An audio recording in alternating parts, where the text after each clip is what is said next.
After what could very well go down as the greatest weekend in NFL playoff history, we look both forwards and backwards to the key end of season showdowns. And of course, mock draft season has officially began. This is Beyond the Blitz.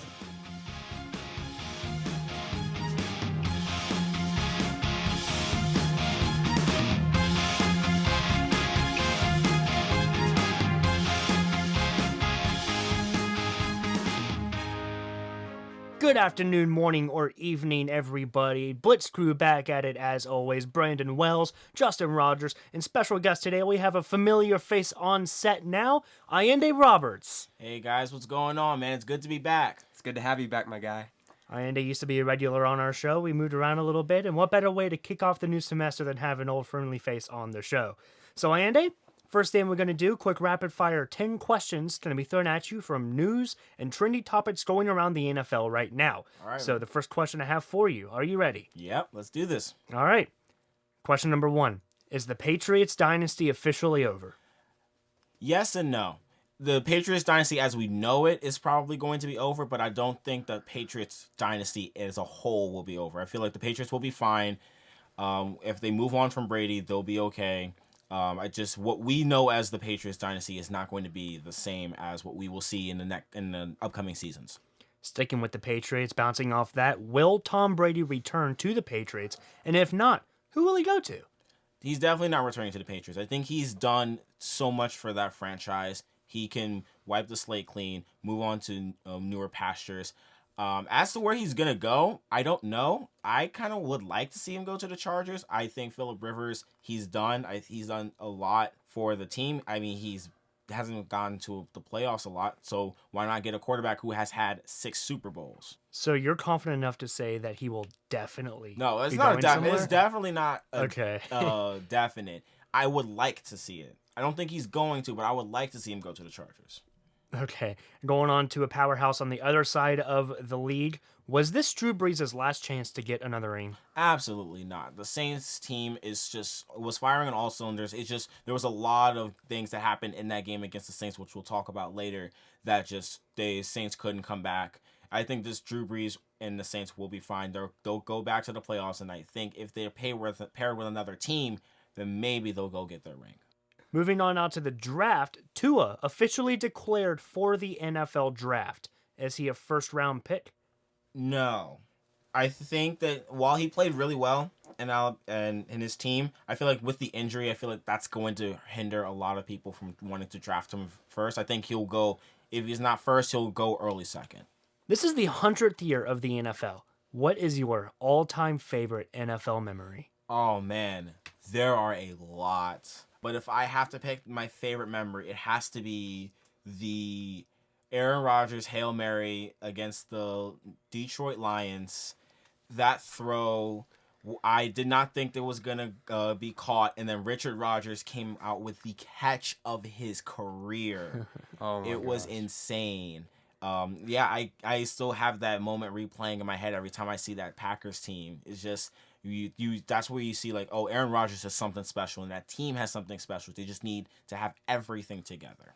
It's a very controversial season that we're about to put behind us as far as when it comes down to rules, officiating, and so forth. A couple of changes being offered to the league are things like overtime rules, officiating changes, playoff seedings, the way that all works. Which one of those things do you see as the most likely to happen soon, and what changes do you think are going to be made? I think we're gonna go see some overtime changes. I feel like that was been the biggest complaint this weekend, the wild card weekend, was that I've heard a lot of people on Twitter, sports media, was talking about how the overtime rules just don't seem very fair to both teams. It's because you know how overtime is first score wins, and it doesn't really give the teams much of a chance. The other opposing team much of a chance to try and make a play. So like, let's say Bills-Texans, for instance. There's no way the Bills could even try to remotely come back.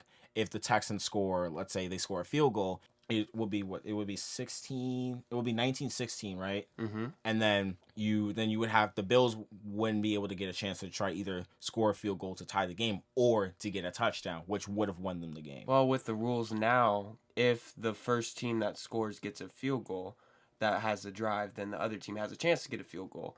So with the way that they have it now, I do feel that like it's fair because if the defense can't stop them, then do they really deserve a chance on offense anyway?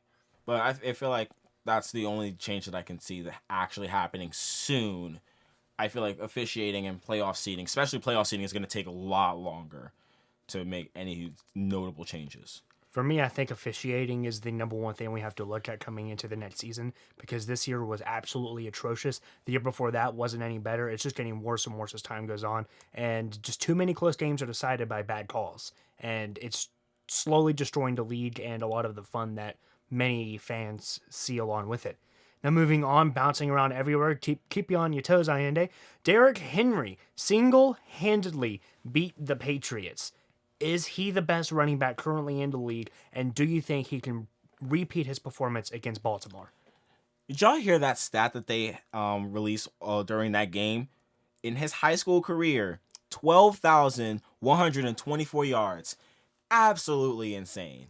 And yeah, you were absolutely correct. Derrick Henry, basically, he put the team on his back. The Titans will probably win that game. But Derrick Henry, man, Patriots just couldn't stop him. Do I think he's the best running back in the league? I say, judging by his performance, absolutely. If not the best, he's at least top 3. Can he do it against the Ravens? I don't know. The Ravens defense has been very solid as of late. I don't know how they're going to do against the run game. I know they stack pretty well against the pass. I don't know that they'll be able to stop the run, but I know some players have been saying that, their focus is stopping Derrick Henry. It starts with the front 7. And I feel like if they're really going to do that, I don't think Derrick Henry is going to have the performance that we saw in New England. After watching the Bills-Texans game this past weekend, Josh Allen's absolute breakdown in the second half to pretty much put his team in bad situations time and time again. The question is, where did this come from? And is Josh Allen actually a good quarterback? This was a heartbreaking game to watch. I profess this was the Bills' game to win. Bills should have won this game, and I think Josh Allen just got, I think, too hot for himself, and he caught that one touchdown, and I think that's really, he was sort of feeling himself during that first half, and I feel like that spark just, I don't know what happened, it was gone, and then just kept making dumb plays after dumb plays, and I think Josh Allen's a great quarterback. I think he's good for the Bills. It's just, he needs to be consistent with the Bills. I think, in my opinion, Josh Allen's second half performance against Houston that past week was one of the worst I've ever seen from a postseason quarterback in recent memory. He has a long way to go before the Bills will have any success with him under center. Moving away from the NFL for a quick question.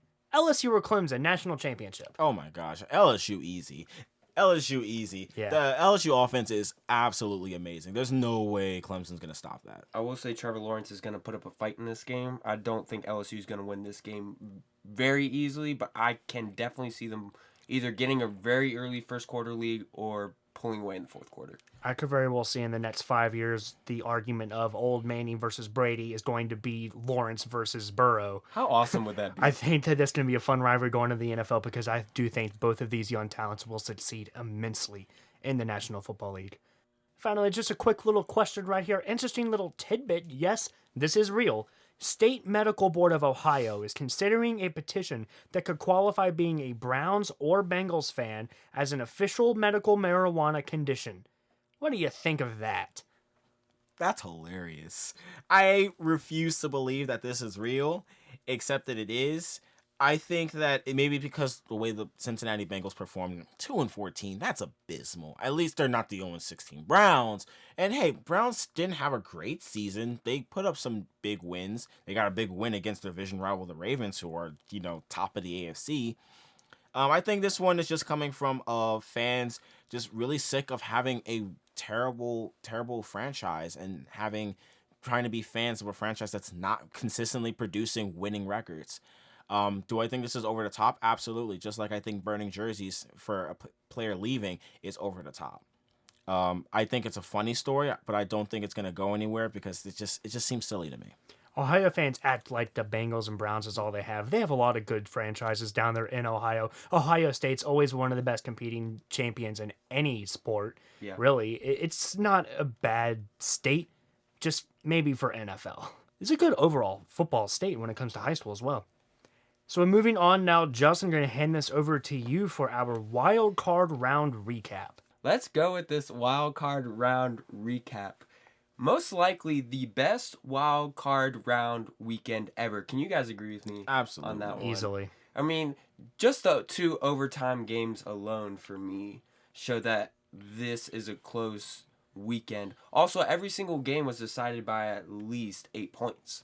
So, fantastic. So, we're going to start with the first game. We talked about it a little bit. Bills-Texans. Texans getting the overtime win against the Bills, 22-19. Guys, what are your thoughts? This game came down to the last play, I guess, as overtime usually does, with Deshaun Watson's crazy Eli Manning helmet catch style play where he just got out of a pancake sack, went out and picked up a huge chunk of yards to put him in an easy field goal range, which, in my opinion, falls on the Bills not being able to make a play. They had a sack literally gift wrapped to them. How do you miss that tackle? Wrap up. Neither one of those players wrapped up. Anyway, I think that the Bills lost this game rather than the Texans won it. No, I absolutely agree. Like I said before, this was the Bills' game to win. They made too many errant plays. They didn't do, like you were just saying.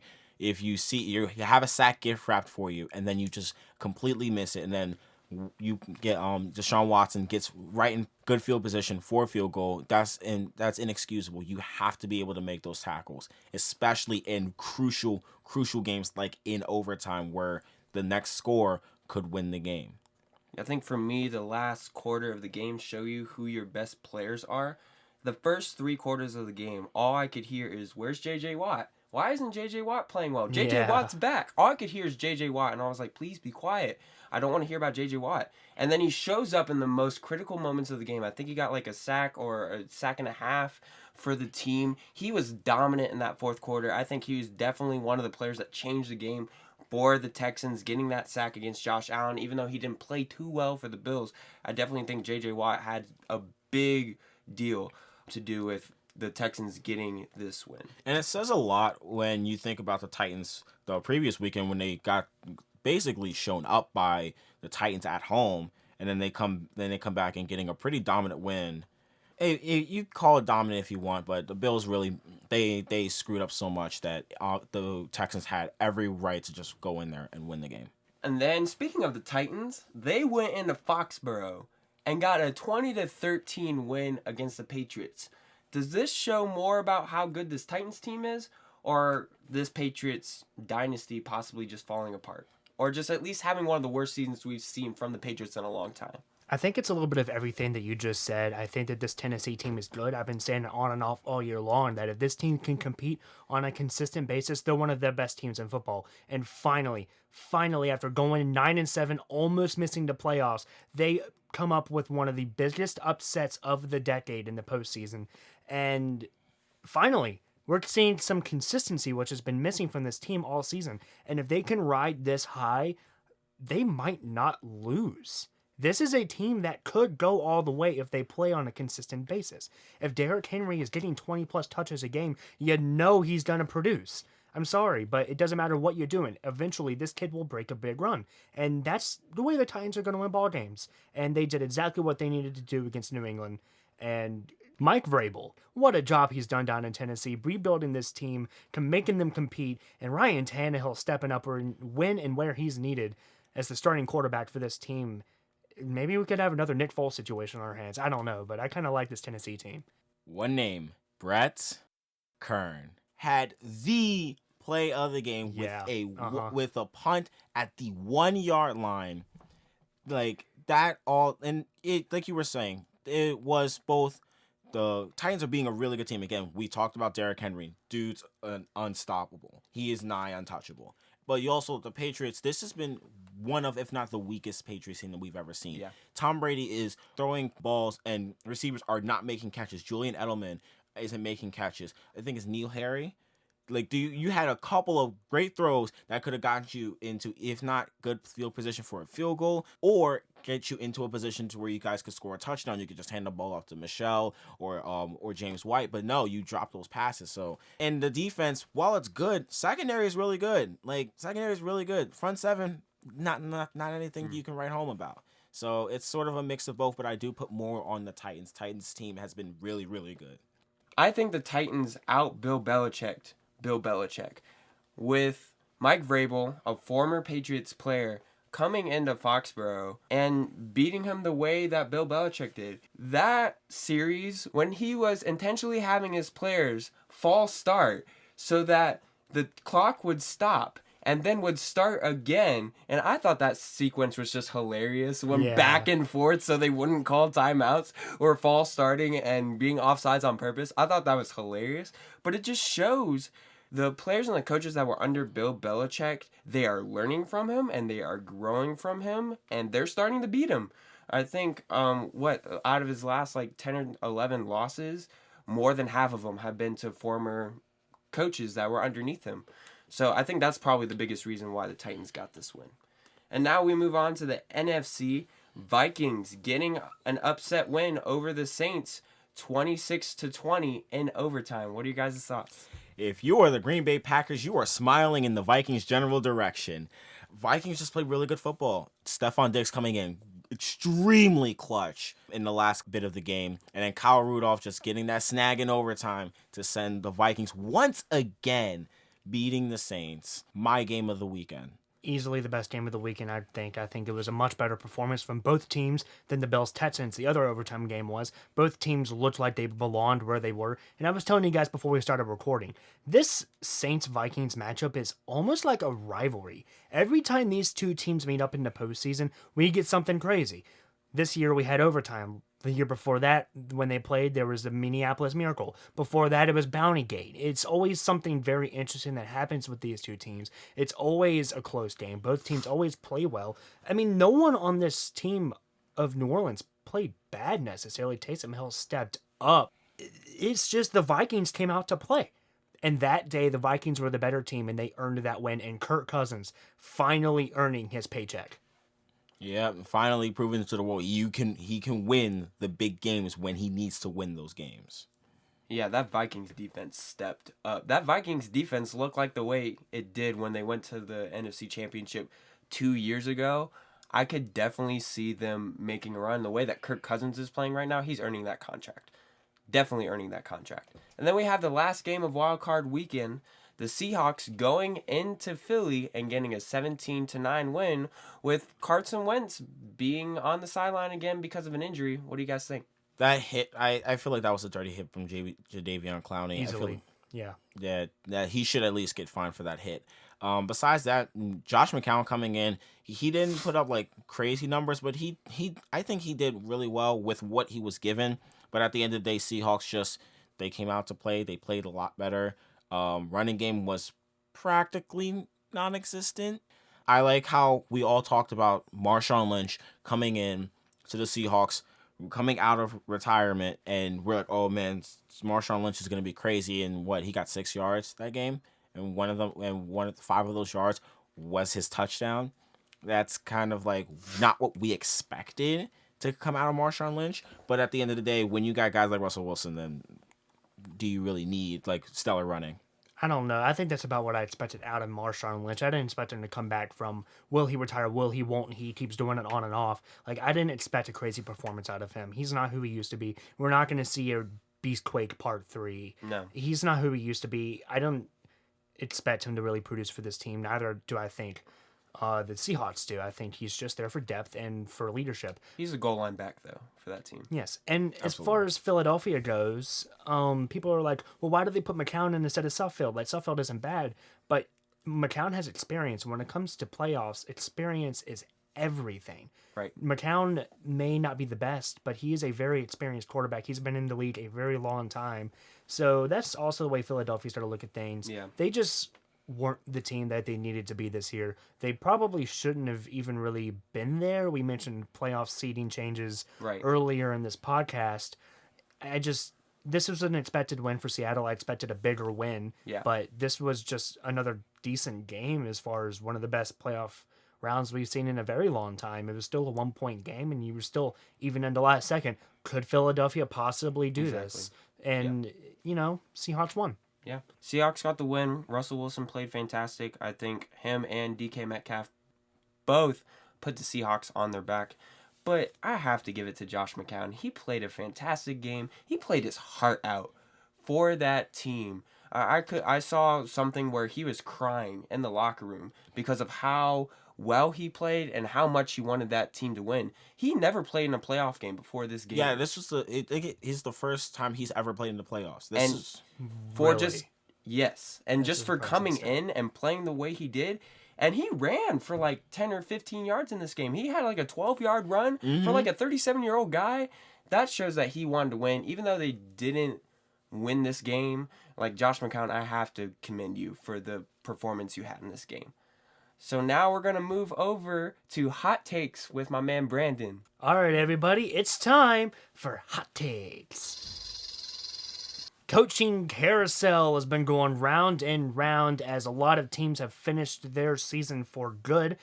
There were 5 teams that already have vacant positions open. 4 of these 5 teams have signed their head coach. The New York Giants hired Joe Judge, the former Patriots special teams coordinator and wide receiver coach. The Carolina Panthers hire Matt Rule, former head coach at Baylor University. The Cowboys hire Mike McCarthy, ex-Packers head coach. And the Redskins hire former Panthers head coach who was fired earlier this year, Ron Rivera. Cleveland, you're up next. What do you guys think of these hires? Who is going to have the most success next season, and who's going to have the best career with their respective team? I don't know. I think Justin, you and I talked about Ron Rivera being Redskins head coach when we saw the press conference that was held. Dude really wants to coach this team. And when you have somebody who wants to coach a team, even a team with a lot of talent and a lot of potential, like the Washington Redskins, that shows me that this Ron Rivera is going into this Landover and is going to make that team into something special. I feel like he is going to have the most success next year in terms of best career. I don't know. I don't want to say it, but I'm probably gonna go with Mike McCarthy. I mean, he brought the Packers a Super Bowl. He has gotten to numerous championship games, I feel like, and he even just was talking about keeping some of the offensive coordinators from the offensive coordinator from the Cowboys. I feel like that's honestly a Mike McCarthy thing to do. So I feel like he's gonna have the best career with that team, but in terms of next year, Ron Rivera, hands down, is gonna have a really, really great season. Yeah, I'm going to have to agree with you on who's going to have the most success in 2020.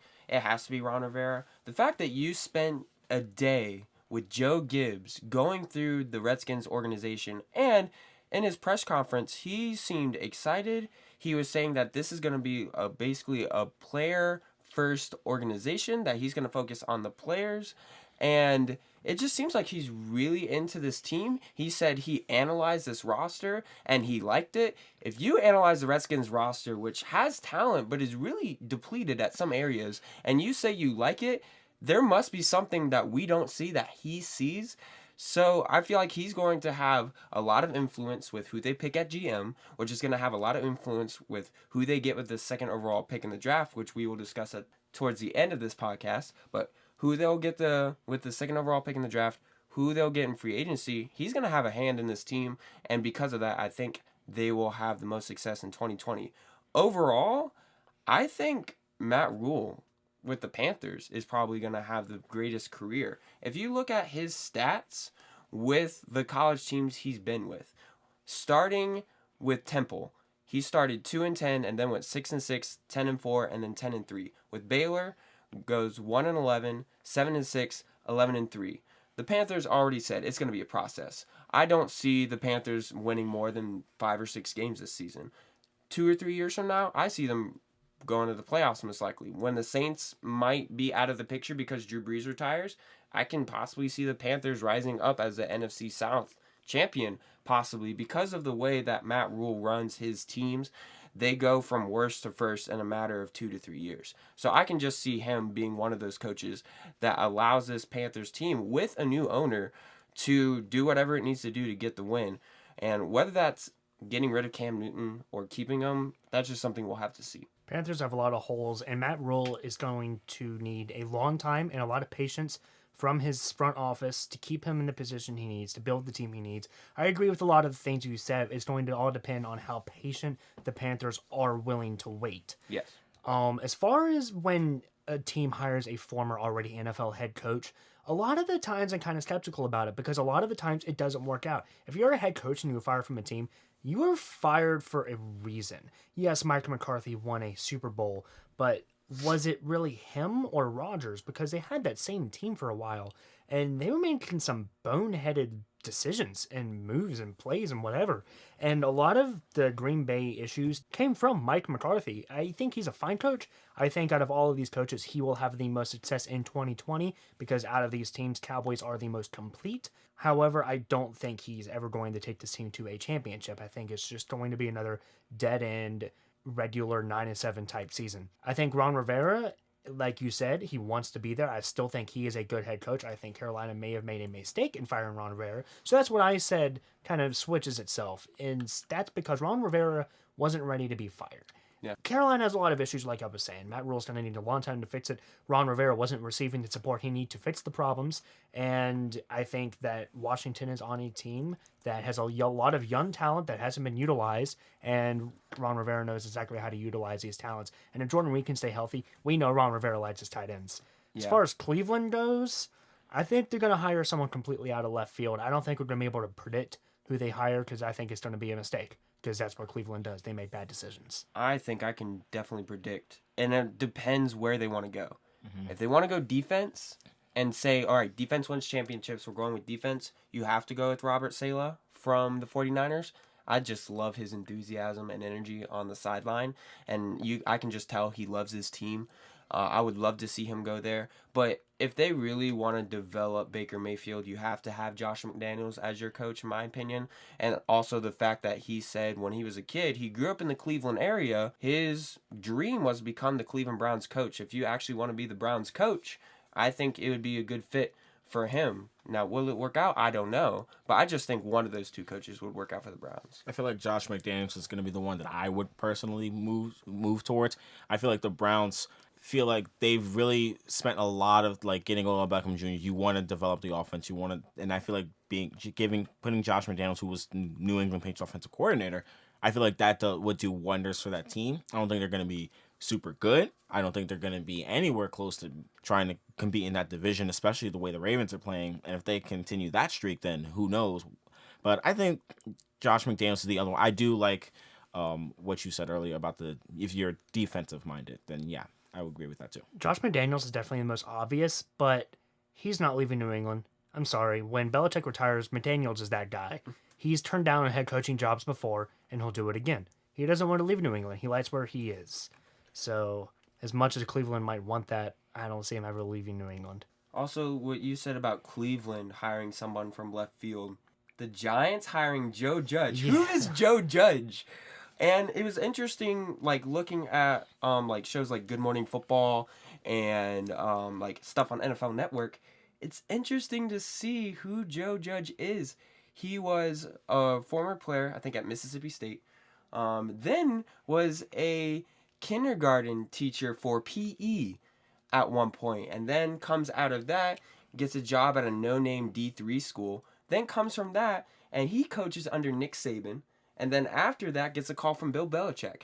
He has coached under probably some of the two best coaches to ever coach in their respective leagues. So what do you guys think about Joe Judge coming to New York? He's also the Patriots receiving coach, which is incoherently the position New England really struggled with when it came to crunch time. So I don't like this hire. I don't like anything the Giants front office has done in the last 5 years. I think that it's a very toxic organization right now.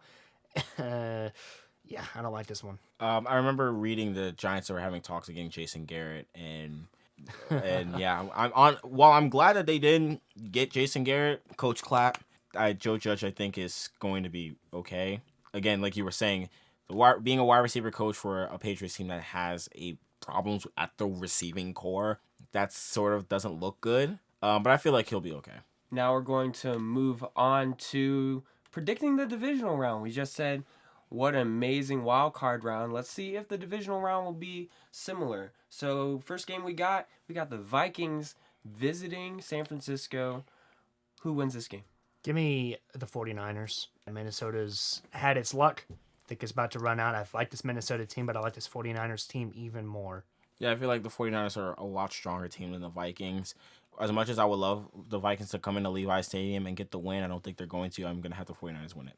Let me tell you guys a very interesting stat. So the Vikings opening drive fumble, it may actually be a good omen. The last 3 teams to lose a fumble on the opening drive of a playoff game went on to win the Super Bowl. The Eagles in 2017, the Seahawks in 2013, the Ravens in 2012. I'm picking the Vikings to win this game, mostly because I love making very bold predictions on this show. But also, that defense just looks unstoppable. The 49ers offense, to me, has looked inconsistent a little bit over the season. I can see Jimmy G. If the game is on the line, the 49ers have the ball, they're going to win the game. I've just seen Jimmy G do it all season. But I just feel like if Kirk Cousins has the ball, I can just see him winning the game on a game-winning field goal. I'm going to pick the Vikings in this game. You saying that statistic right there and immediately picking Minnesota because of this wild number is a lot like saying my day's going to be really good because I woke up facing the wall rather than facing my room in bed. I I don't think it has anything to do with the situation. I don't even know where the stat came from, but it's a weird way to pick a game. All right, and then we got the Titans visiting Baltimore, facing the Ravens. Who you guys got? Give me Baltimore. I think Lamar Jackson's going to get his first playoff win. It's going to be much deserved. This is a good Baltimore team. I'll get more on them in a minute. But I think Tennessee, a lot like Minnesota's kind of ran its course. They came, they saw, and now they're going to wave goodbye. I don't think so. I think the Tennessee Titans are going to come into Baltimore. They're going to see the Baltimore defense, and they're going to conquer it on the back of Derrick Henry and just barely eke out a win against the Ravens. I don't think Derrick Henry's going to get more than 75 yards in this game. The Ravens defense is going to figure out a way to stop Derrick Henry. And even if, I feel like Lamar Jackson is going to run all over this Titans defense, give me the Ravens in this game. And then we got the Chiefs welcoming in the Houston Texans in Kansas City. Who do you guys got in this game? This is my Seattle-Philadelphia game from last week. I don't see any way that the Chiefs don't win this game. I think they're leaps and bounds the better team. I still am not impressed with Houston after their win against Buffalo. Like I said, I think Buffalo lost it before Houston won it, and now they're coming to Kansas City to play a very, very good-looking Chiefs team. Give me the Chiefs.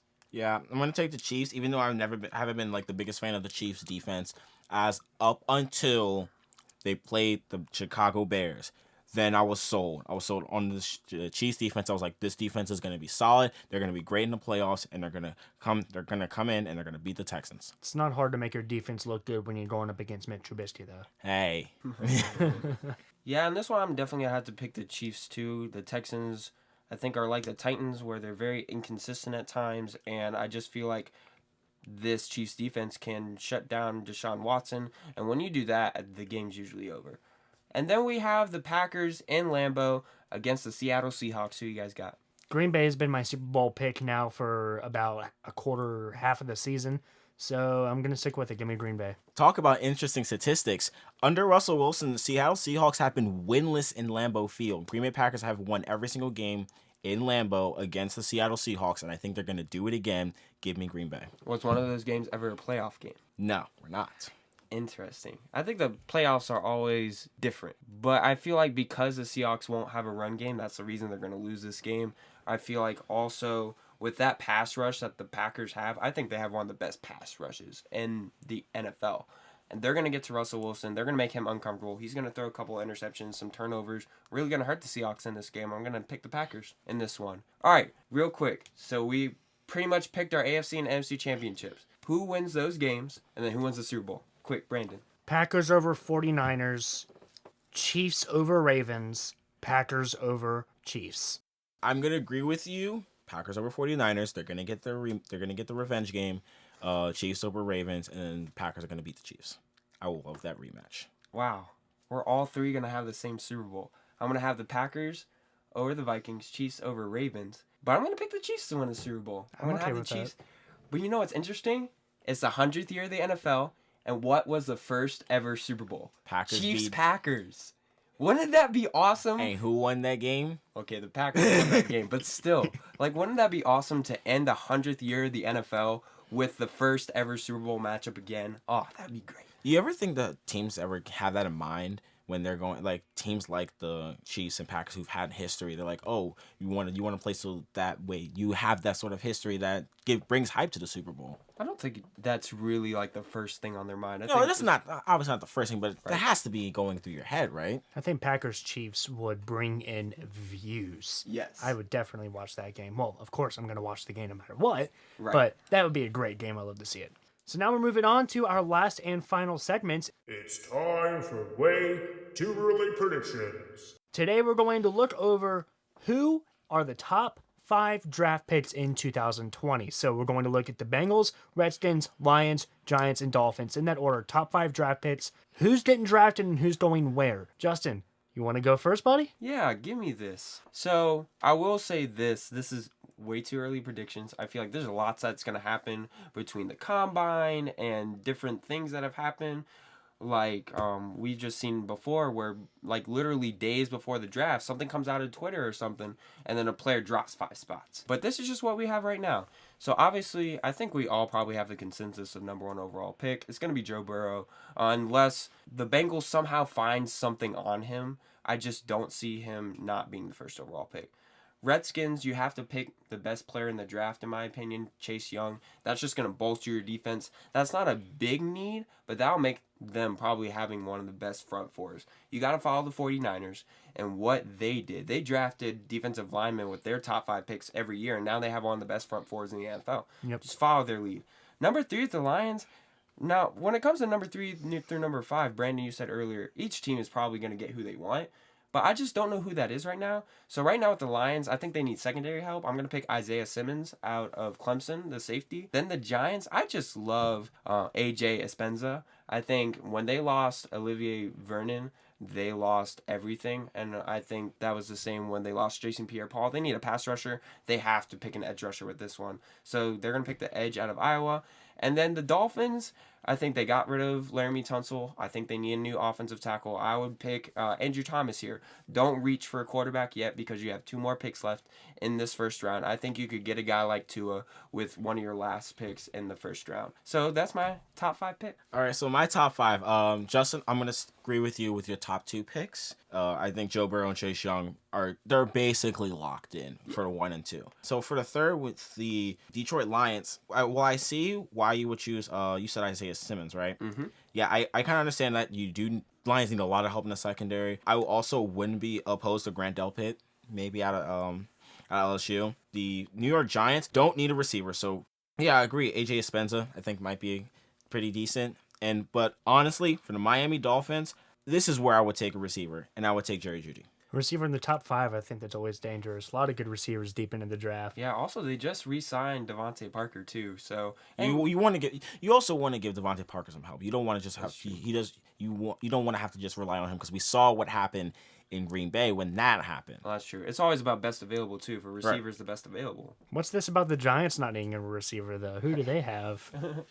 Although, like you just said, they'll get receivers. I want Yeah. them. I want them to get CeeDee Lamb. I would love for them to get CeeDee Lamb, Yeah.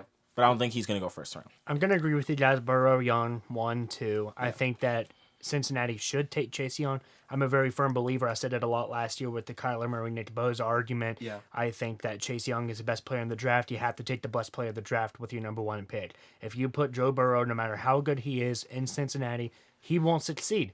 He'll play all right. Kyler Murray's playing all right. Yeah. But is he succeeding? No. And I think that he won't succeed for at least another 5 years. And I think Burrow's going to be a lot the same. If you're going to improve your team, you have to start with the defensive front. Like you said, a lot with the San Francisco 49ers. That's what Cincinnati needs. But they won't. They get Joe Burrow number 1 overall. Redskins steal Chase Young at number 2. Then the Lions. A lot of holes on this Lions team. They have very few good players. And, they need offensive firepower. They can't score points. Yeah. And they have no offensive line. None. Andrew Thomas, offensive tackle from Georgia. First offensive lineman in the draft. Easily the best offensive lineman in the draft. And he gives Lions a huge boost of leadership up front. Yeah. Then the Giants, again, another team with a lot of holes. But I got to go with Ohio State's cornerback, Jeff Okudah. Okay. I think here would give them a big bolster in the secondary, give them a couple of picks to possibly turn the tide in a couple of games. Already after picking a corner in the first round last year. Yeah, but hey, you need it. You need defensive backs, and Yeah. a player like Okuda can play anywhere you want him to. Oh, yeah. And then Miami, yes, they should wait. They should wait to get Tua, but they won't. They won't wait to get Tua. They get Tua here. They're going to go ahead and get their guy. I think Tua is definitely going to Miami. Yes. I think that he would do very well in Miami. I don't think Tua is going to be great, but I think he will be great in Miami. Yes. That's the only team that I could see seeing Tua in a Miami jersey. I don't know. It'd be cool. This is like you with Will Greer going in the first round last year with the Redskins. You just love it. Like, you see a player in a jersey, you're like, ooh, I like that. I don't care how high he has to be picked. You see, it's more like my lack of faith in disgruntled teams. Miami has been entering the rebuilding stage, and I don't think they've been doing a fantastic job at it so far. They're getting rid of a lot of the players for not enough. Yeah. I mean, Larry Tunsil, they got a great deal out of him, but still, your only offensive lineman. Right. And I just don't think that Fitzpatrick is a starter. He's a great backup. He shouldn't be a starter. Might as well just go ahead and bite your bullet and get Tua. I don't think it's gonna be Tua. Jake Fromm from Georgia just announced that he's entering a draft. I feel like he's gonna be the one to go to Miami. I don't think it's gonna do well in Miami, but I feel like that's more viable for the Dolphins, given Tua's going through an injury. This is what I think. I think Jake Fromm is going to go to New Orleans. Drew Brees is going to stay around an extra year, coach up Jake Fromm, and Jake Fromm's going to take over the Saints. That's my prediction on Jake Fromm. All right, everybody. Well, that's just about all we have here today. Blitz Crew, as always, Brandon Wells, Justin Rogers, special guest today, Ayinde Roberts. This is our first podcast of the new semester. We'll definitely be back same time next week for our regular show. So thank you for watching, and as always, this has been Beyond the Blitz.